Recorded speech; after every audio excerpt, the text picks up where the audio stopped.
लोगोसे बिथांजोखौ फंनैसो बुंथिनो थाखाय खावलायबाय।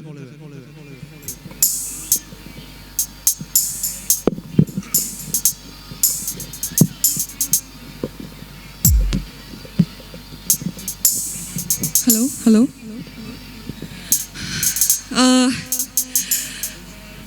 माबायदि दं रायजोफोरा मोजां ना रायजोफोरा मा खबर गासैनिबो बयनिसिमबो मोजां बिराद नर्मेल एकदम डेमेज गोजासो मोनजोब्बाय आङो मोजां ना मोजां खबरा मोजां गोजांदों नामा गोजाङाखै दा गोजांदो दा मोसागोन ना दा मोसाबाथाय एकदम गरम मोनजोबगोन नंगौ ना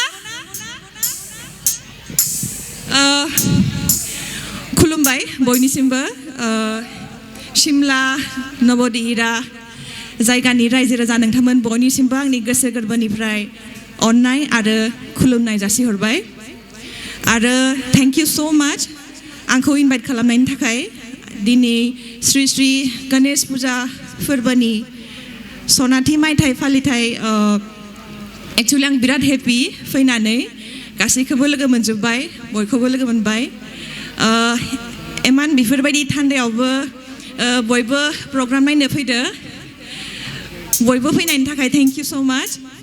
दसे उनावनो जोङो प्रग्राम स्टार्ट खालामगोन आं बारा लेट खालामला स' थैंक यू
भिडिअखौ नायनायनि थाखाय साबायखर गोजोन्थों।